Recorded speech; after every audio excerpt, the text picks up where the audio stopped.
they hate talking about the Titans. You hate that I'm mentioning Titans. You're bored. You're getting visions of Ryan Tannehill. They're weird, like NFL Europe uniforms, their stupid team name. You don't care about the Titans. Most people don't. I do. The Titans were 0-2. They started terribly. They're written off. These guys suck. It's all the Colts. The Titans, my friends, have won 3 games in a row. 3 in a row. They are 3-2. They have the reigning coach of the year. Derrick Henry is scoring a touchdown every single week. They lost Taylor Lewan for this season. Mike Vrabel teams are tough. They're tough. You just can't put them down. And they're not glamorous, and they're never going to light you up. They are not as cool, like flashy, like the Bengals. They're nothing that is fun and exciting to check like the Ravens. They don't have the crazy history in Super Bowls like the Steelers. But you know what? You get there in December and you're like, oh, look at the playoff standings. There's the already sealed it, the wild card teams, and there's the in the hunt column. They're already like in one of the first 2. Always. Those Mike Vrabel teams work. And everyone was just, bending over backwards to pick the Colts in the division. The Colts are a disaster right now. The Jaguars are coming way back to earth. The Texans got their first win today. And you know who's sitting there at 3-2? The Titans. The Titans. You hate them. They're boring. I don't care. Titans place at the table. I respect the way they operate. I like the Titans. I don't care that you don't care. I won't have your apathy. I like the Titans. They have a place at the table. Oh. What is up, Titan Nation? I saw that this morning, and I wanted to play it so everybody could see it. It's Kyle Brandt. Typically he shows us some love, so it was pretty cool to see. I don't really agree with the uniform thing and all that, but yeah, it's pretty cool. But anyways, we got an awesome show for you guys today. We have Austin Stanley from A to Z Sports, and we're going to go ahead and bring him in now. What's up, man? How's it going? Going pretty good. Victory Monday, 3rd in a row for the Titans. So it's a lot better than it was earlier in the year. Thanks for having me. Yeah, man. Thanks for coming on. It's cool to have you on, man. I literally watch you guys pretty much every day. You're like my, put you on in the morning. It's kind of a routine thing. So, and, thank you guys for putting out all the content too. I mean, you're really the only, other than the radio, as far as streaming goes and everything, the everyday morning content, evening content. So you guys do a heck of a job. And I know a lot of people appreciate it. Well, thank you. I appreciate you saying all that. Yeah, man. So I kind of want to get into, the last 3 games, the Titans have played. It's crazy being a Titans fan, right? It's to the minute, down to the wire. It's pure insanity.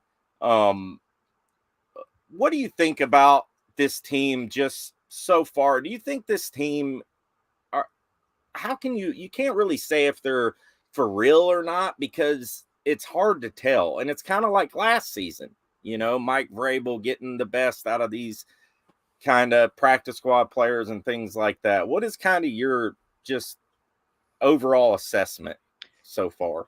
Yeah, it is hard to judge them because there's so many injuries at key spots, and you're bringing in now 64 guys have already played in a game this season after setting that record last year with 91. So it's pretty nuts that the same type of stuff is happening for the 2nd year in a row, but Mike Vrabel and the coaching staff were able to squeeze enough out of the talent that they have to get a win. And the defense isn't like spectacular, and the Titans overall, and when I say the defense isn't spectacular on paper, nothing the Titans do looks good on paper. They give up a bunch of yards. They don't gain a lot of yards. They gain and score just enough points, and they only allow a little bit less points than they gain. So it is kind of wild of how they are able to do this. The defense allows Carson Wentz to throw for 350 plus yards, but they hold him to just 17 points and get a game-winning interception on the goal line. And the Titans, as weak as they are in some spots, they're really strong in the red zone on both offense and defense, and that's a coaching aspect. They put a lot of time into that. They put a lot of time into situations, and David Long even talked after the game about how he was ready for that specific play because of how he's prepared throughout the week. So it all goes into coaching, and at some point it does set a limitation on you if you don't have that talent like other NFL teams do, like we saw the Titans unable to overcome that in the playoffs this past year. And it was interesting. And I'm sure you saw the video. It was circulating online and it was broadcasted. But after the game last week, where Derrick Henry kind of spoke out a little bit, and I don't know if it was very interesting to see him do that because, typically you never see him doing something like that. We'll go ahead and play it real quick. I thought it was pretty interesting. Word for this team might be finish. You guys have started out fast in every game. You get back to 500, but how do you guys finish in the second half? Yeah, we just got to come out and have the will to go down and put a drive together and go score. I'm pissed off right now that we didn't put points up in the second half. We just got to be better, man. It takes all of us, holding each other accountable, wanting to put points up. I mean, bitches is going to catch up to us. It's a hard league, hard to win in this league. As you can see, no points in the second half. We just got to be better overall. All right, thanks a lot, Dave. So that was last week. I don't know if this week was really any better. I mean, it might have been a little better in the second half as far as moving the ball and stuff. But what do you think about that? Do you think it's something that'll light a fire under their butts or moving forward? Yeah, I mean, I don't even know if they need that. They've had the same issues 3 weeks in a row. Really, since that Giants game of not scoring any points in the second half. And so they did score the one touchdown yesterday in the second half to break that scoreless second half streak. But, they've done this so many times in a row that, what else can you say to them? Oh, we got to execute better and got to coach better and call better plays. This is kind of who they are. And so, Derrick Henry, that struck me as Derrick Henry said that with all the emotion coming off of the field to the Fox Sports reporter before he went to the locker room and Vrabel told everybody what to say to the media because you heard Vrabel later on in his press conference after the Colts game say, I hope the players tell you what I told them to tell you about winning this game and winning on the road in the division. And Tannehill said the same thing. But Derrick Henry, you got that raw emotion from him, which is the real emotion. That's what they're all feeling. They're all pissed off in the locker room that they can't finish stronger. And Vrabel said something yesterday after the Commanders win that he was like, you wish it could be cleaner, but that's not how it is in the NFL. And so they're able to win all these one-score games and figure out a way to make the play at the very end to ice it. And I think it was either Sam Phelan or Buck. No, it was Buck that wrote the article. I guess it came out today. But he said the Titans, they improved to 23-11 in contests decided by a single score under Coach Vrabel. They are 3-1 in such situations this season alone. But yeah, I mean, it's insane how they're able to do this. And I guess that's why Vrabel was the coach of the year. He wasn't coach of the year for no reason at all. And plus all the injuries, but this year we're singing the same tune. We're 64, what was it? 64 players or something like that. Yeah. Mm-hmm. Which is just insanity to me. And we've talked about it till we're blue in the face. Like, why is this happening? You know what I mean? Like it's incredible. Why is this happening? Is it the strength and conditioning? Is it this, no, what's going on? It's crazy. And like 64 players have played in a game. I thought this stat I saw Sunday was pretty crazy too. 20 different players have started a game on defense. So you've almost got two different starting defenses as a whole in 5 games because Josh Klue made a start yesterday at safety next to Byard. But it's not the training or conditioning. Like I saw so many people when Traylon Burks went on IR on Saturday, people are like, what are they doing with the strength and conditioning coach? Like nobody can train to avoid a player landing on your foot in a way that your toe drives into the turf and you get turf toe. That's just something that happens. Right. And, if it's a soft tissue thing, like a few years ago when the Titans had a string of hamstring injuries, that makes more sense for it to be something going wrong with your strength program. But when you have all these random individual situations, you can't do anything about that. And it's just unlucky. It's just how the sport's played. Mike Vrabel's one of his famous quotes is there's 100% injury rate in the NFL, and the Titans are seeing that, and they have for the last couple of years. It's just unfortunate. And, if you take away the most dynamic receiver on most NFL teams, and that's what Burks is at this point, then they would struggle.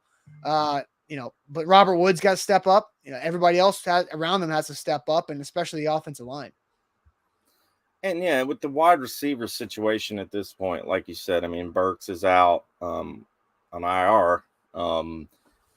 It's kind of you're kind of dwindled down to, of course you got Rossi possibly coming back right after the bye. But it's at this point in time, it's like it seems to me from what I'm seeing is the only players that are really getting separation out there are possibly Robert Woods. You got NWI's making some plays, and that was a hell of a play that he made yesterday. It really was how he turned around and made the play on the ball. But they got guys, they called up Dez. Obviously, I think Josh Gordon at this point is, I think they're kind of done with him. I don't know that particularly, but they're calling up Dez over him. It's just, what do you do at this point at that position? Yeah. I think the Josh Gordon Dez thing, as I was talking about that someone at A to Z Sports last week, it's you get 3 times you can call up a player from the practice squad active elevation, normal elevation. So they've already done 2 of the 3 with Gordon.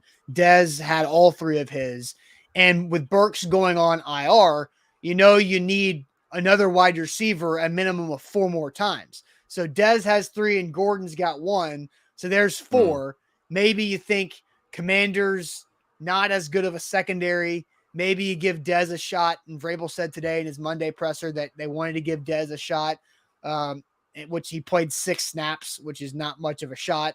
But, I think maybe Josh Gordon might have that 3rd call up. He definitely hasn't shown him enough to get the active roster elevation to actually be signed to the active roster. So it's just going to be a patchwork job, I think, until Treylon Burks comes back. You never really know if he's going to be back after the 4 minimum games. That's just the soonest he could be back. He could be longer. But if it's longer than just those 4, then they might need to go outside. But at this point in October, there's not just receivers sitting around available that can come in and have a big positive impact on a football team. And Titans for Life, who is one of our Upload Network members, he's got a channel too, but he says, why do you think the Titans devalue the wide receiver position so much? Well, I think most of the NFL did up until recently. And I think the Titans are still a little bit, a couple years or steps behind the rest of the NFL because of what they have with Derrick Henry. They value the running back and they value receivers who can block.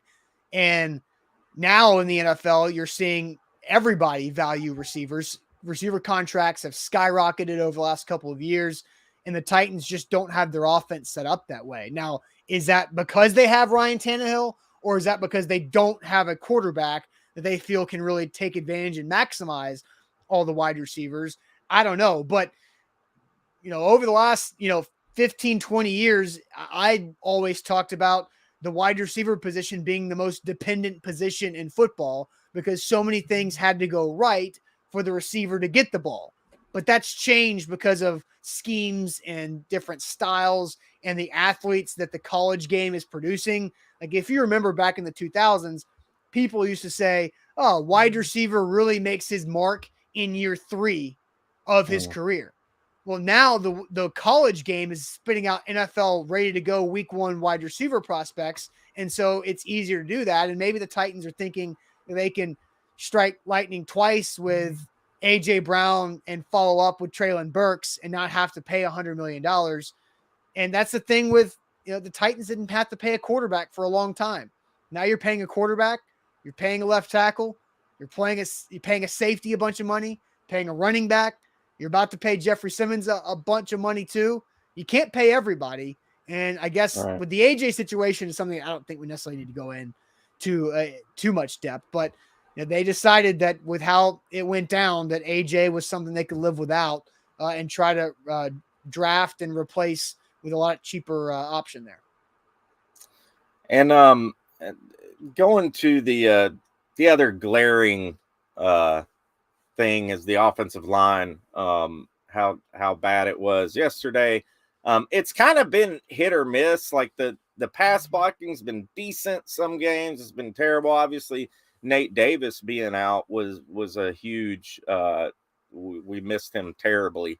But it's just it was pretty bad the last game, and it's kind of. And I was actually going to ask you, and you guys talked about this, I think, on this morning show, was about Ryan Tannehill, kind of like the assessment of Ryan Tannehill so far. Can you fairly evaluate him considering the O-line issues? It's hard for me to, because I'd never played offensive line. And so I've never really, I don't know everything about offensive line. That's probably what I know least about is O-line play. But and when you're watching the broadcast, you can't see the receivers down the field of who's getting open and who's not open and all that. But it is hard to assess Tannehill because the pass protection either stands up well enough for him to have time, or they immediately get beat. And Tannehill has zero time, and he has to just get rid of the football, or he got sacked 5 times, but he got hit 13 times out of 30 dropbacks. That's pathetic. And you can't live like that in the NFL at all. You can't live like that in any level of football, to have your quarterback get hit nearly 50% of the times that he drops back. So it is hard to assess him. I think Tannehill played a fine game. It wasn't like a great game. It wasn't the best performance we've ever seen or anything like that. But if Robert Woods catches the ball on second down in the third quarter to convert a first down, how do we feel? If Chigakonkwo has his knee come down just a thousandth of a second before his hand, and now Tannehill has 2 touchdown passes, and that third of Chig was a dart, by the way, then how much differently do you feel? If NWI stays on his feet and scores a touchdown instead of goes down, then Tannehill's got a 70-yard touchdown pass and another one to Hilliard. So there's a couple little things that Tannehill had go against him that make his box score hard to look at, and you can't scout Tannehill on a box score because it's just not fair to him or the reality of what this offense is at this point. And he made some great plays yesterday, like that one to NWI. I got it right here. I actually found this on Twitter, and somebody had put him talking over the play, but it's pretty cool. Let's check it out real quick. Yeah, it was a huge play. Great play by Nick. Really kept us in the game there. He had a post route. The corner fell off late to Chig, who was running a sail route. Saw him late, so I had to pull the ball back. Saw his one-on-one down the field. The safety had good leverage to take away the post, but I knew it was one-on-one. So it was basically just a trust throw, giving my guy a chance to go up and make a play on the football. And Nick made a great adjustment to the football and made the play for us. So you got that's the first time I've seen that. I haven't seen the all 22 of that play yet. So I think it was pretty impressive and smart of Tannehill to throw it towards the sideline to have NWI have that room to go get it. So that's the first time I saw that. Yeah, it's pretty cool. I don't know. I wish I would have got the name of whoever. It only had like 2 retweets and a shot. I thought it was a really good post, but yeah, I mean, there's plays where Tannehill makes these plays, and you're like, holy crap, dude, this guy's amazing. Like he makes some phenomenal plays, like how he steps up in the pocket there, the guy's behind him, he launches it, and NWI, credit to him, he made a good move to adjust to the ball. But then you got plays where Tannehill, it's just like, what the hell are you doing, man? Like it's just kind of hit or miss. And like you said, I don't play offensive line. I don't play it either. Never have. So it's hard to tell, what's the issue? Is it Tannehill or is it the O-line? I tend to think it's not Tannehill. I think Ryan Tannehill is far down the Titans list of issues. You know, Right. there's a lot of other things you can name before you even get close to Ryan Tannehill, in my opinion. Sin City Titan says, does Austin think Tannehill will be back next year? I don't know. It's October 10th. Come on now. Like we have to play this thing out. There are 12 more games, Sin City Titan. 12 Right. more games to see if Tannehill can earn it. And really, does it even matter? Like, it really what matters is January 17th. I don't know if that's the day to wild card weekend or not, but it sounds right. But that's what matters for Ryan Tannehill being back next year. Yeah, we'll just have to wait and see, man. I mean, if the Titans somehow turn it around and they make a deep playoff run, I don't see it at the moment. You know, we'll see what happens. You never know with the Mike Vrabel team. It's hard to tell, man.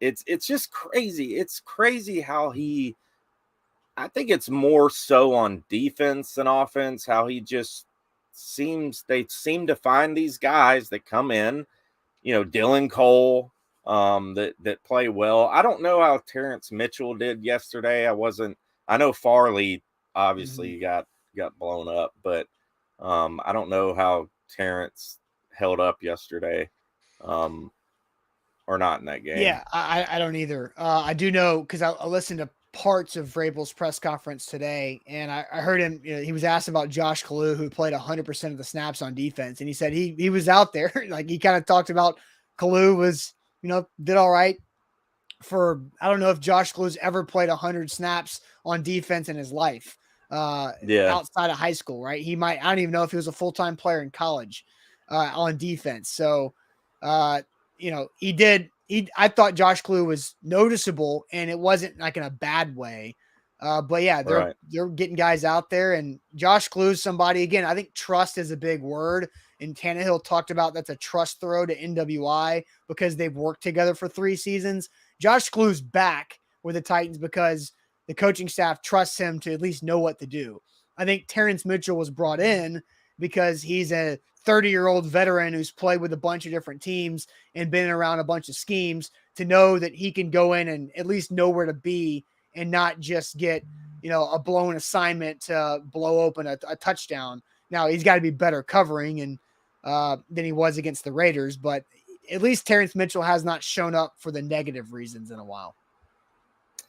And you look at, I mean, with all, like we were talking about the injuries, with all the injuries and everything, and coming into this bye week, and in the next 2 games you got after the bye, you got the Colts, you got Houston, the Colts at home, and then at Houston, and then KC. I mean, do you look at these? I mean, obviously these are, you know, division games. I think they're must wins. I think you need to go into KC at 5-2 because you got that brutal stretch of the next 5 games coming up there. I think you can take Denver out of that brutal conversation. Now, Denver's defense is really good, but especially if Russell Wilson still has a partially torn lat or whatever they said he does, you know, is that going to heal in a month? I don't know, but Denver's not that scary offensively.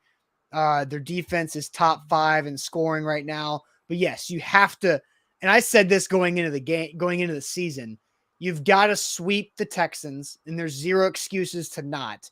And you need to sweep the Jags just because of where those games are, both of them being in December/January. And so, you know, that's the Colts game. They're just ripe to knock off. And so, yeah, both of those Indy game and the Houston game are absolute must wins, in my opinion. Yeah, I think so too. I mean, you go into that stretch, you know, at least be 5-2 at that point. And, you know, the bye week couldn't have come at a better time at this particular time for them, just because of, it seemed like last season, and maybe I'm wrong, it seemed like last season at this point, the injuries weren't where they are as they are this season. Maybe it started to happen a little later. Yeah, but I'd have to think about that because I don't know off the top of my head really when it started to pile up. Because I know, week 4 was the Jets loss, and that's when AJ and Julio were both out, and you lost in overtime to the Jets. And then they went on that run.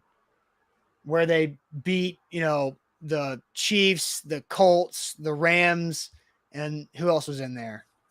The Bills, right? All those Yeah. 4 teams in a row. And then Derrick Henry broke his foot before the Rams game. So I do feel like this October stretch is where they separated themselves last year to be up fighting for the 1 seed after a couple bad losses early. Because if you think about it, losing to the Cardinals was bad, and then getting that loss to the Jets. So there's your 2 losses. And so they used Right. October to create that separation, to be in a good striking position.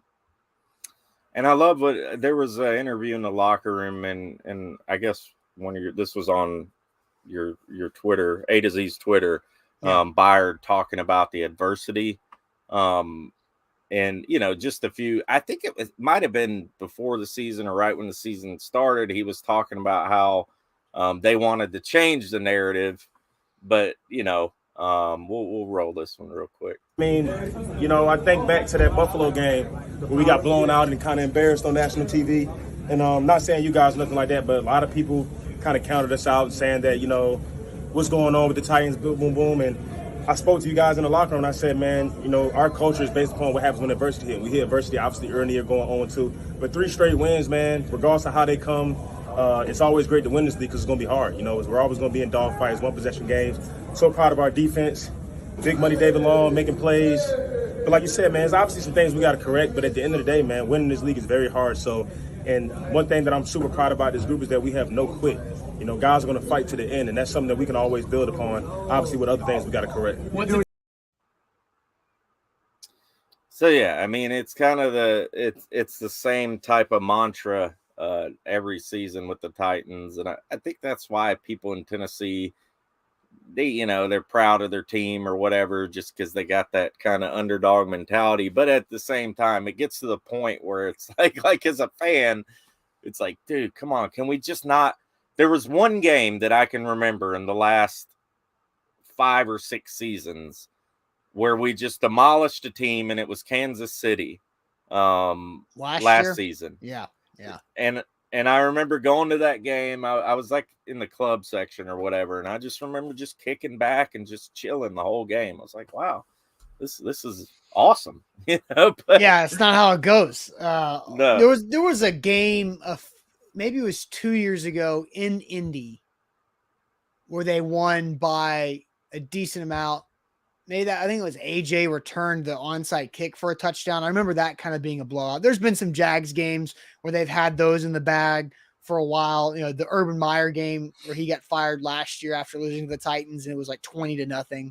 So they've had a couple of them, but yeah, it's, if you look around the NFL, there's so many 1-score games. There's a reason why the red zone calls it the witching hour, because if it wasn't real, then they wouldn't brand it as the witching hour. So it's legit. It's the NFL. No lead is safe for long.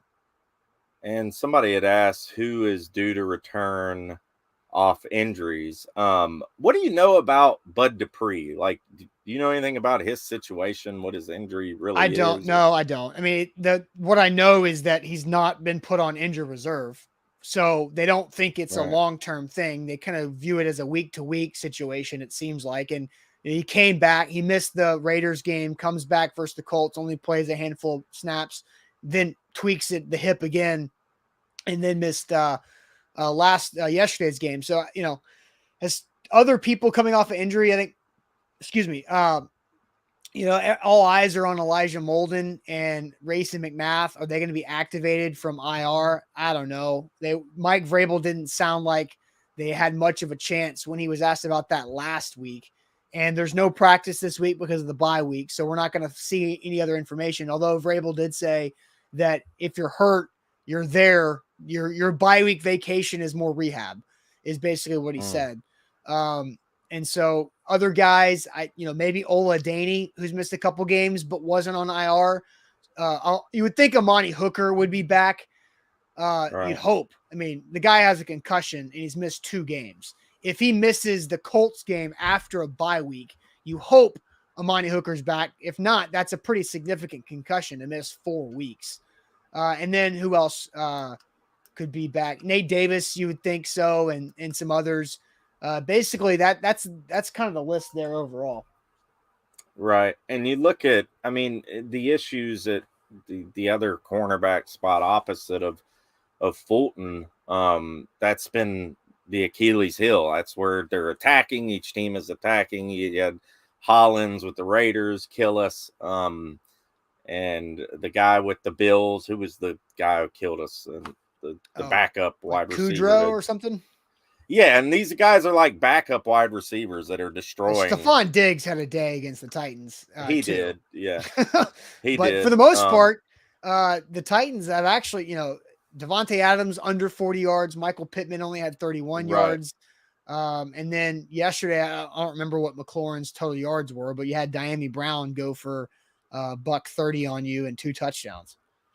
Right. And I think that, Fulton's done a pretty good job of locking the number one guys down. It's the other side, where you got Farley, you got Terrence Mitchell, and whoever else you're throwing out there. I think, obviously Molden coming back could be a key piece to this thing, Well, yeah. Molden coming back allows Roger McCreary to go back outside.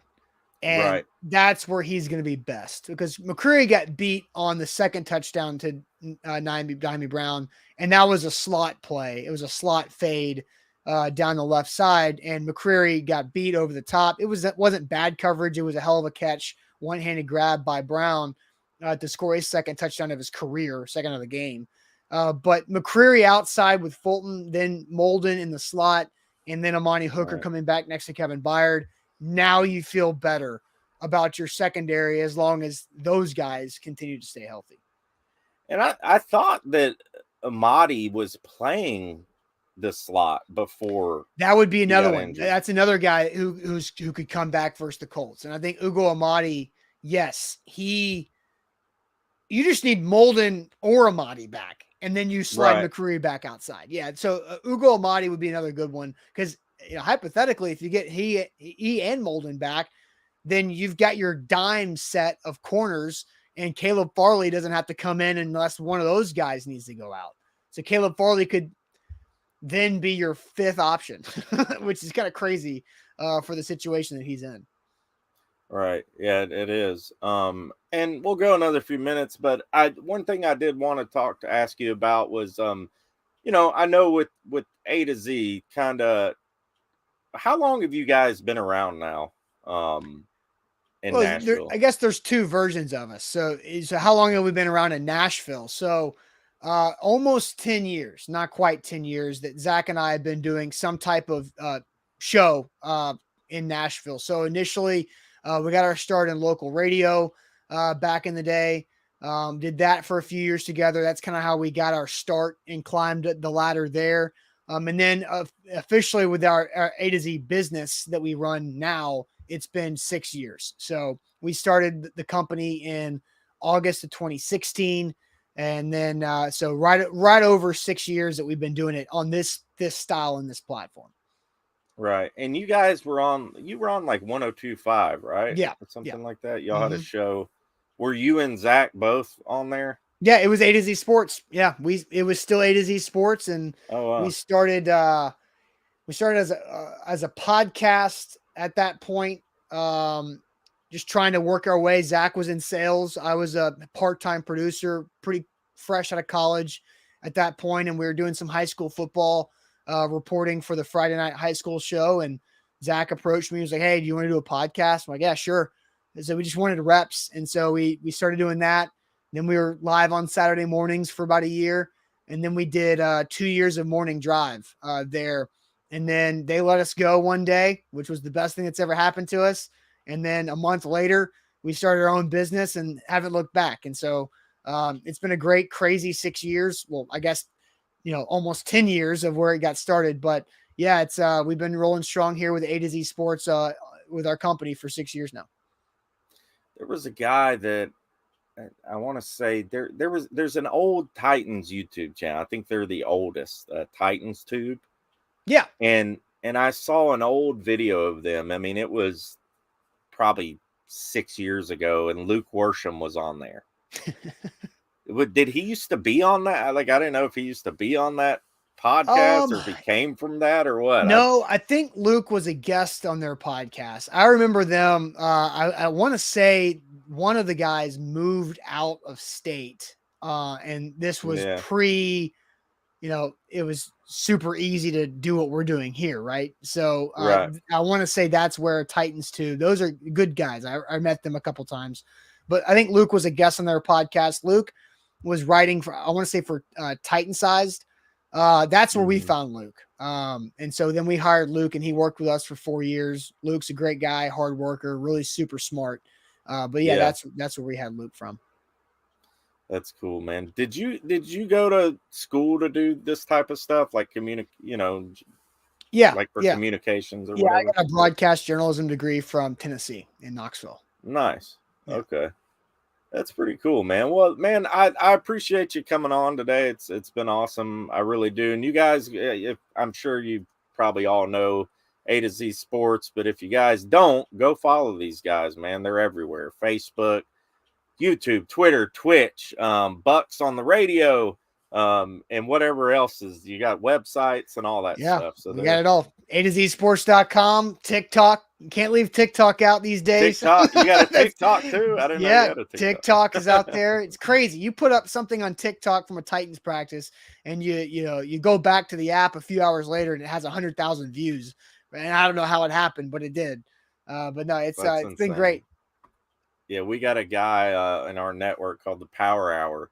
Yeah. And he's got a TikTok, and it kind of blew up recently.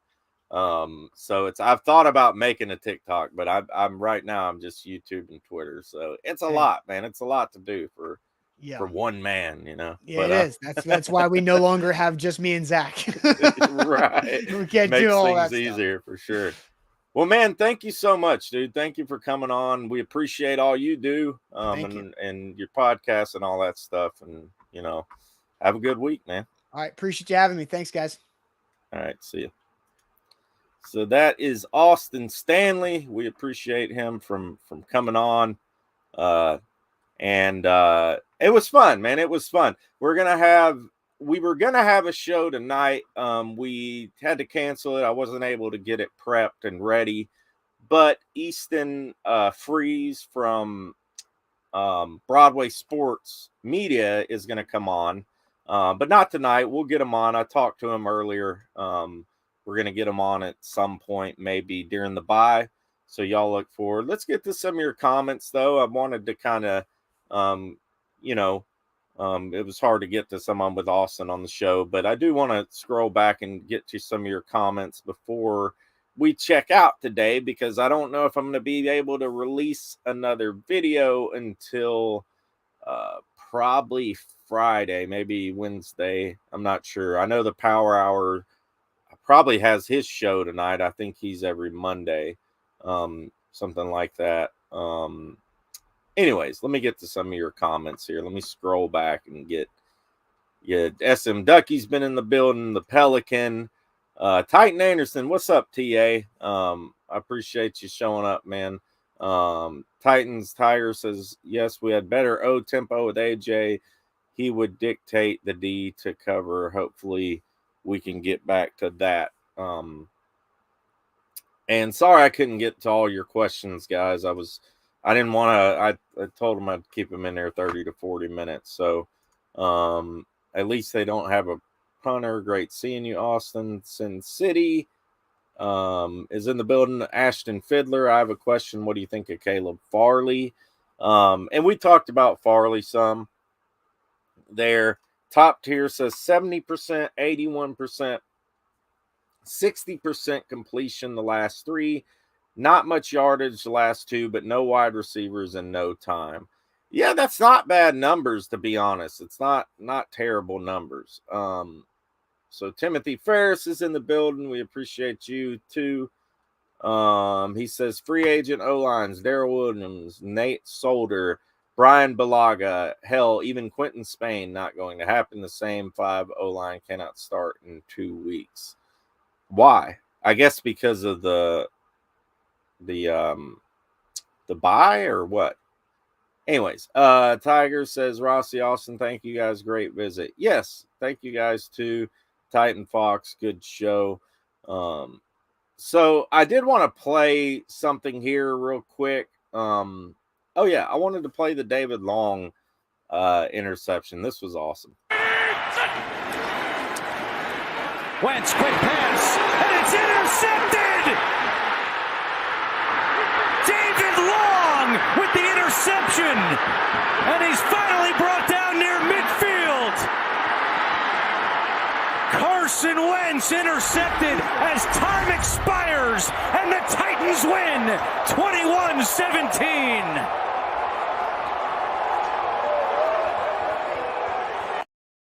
And that was amazing. I would have been so mad if they would have lost. I would have been just pissed. So, anyways, guys, that'll be all for today. Sorry, usually don't do day shows. But Austin was available during the day, so I wanted to get it in there. Please share the show, guys. If you're on Twitter, please retweet it.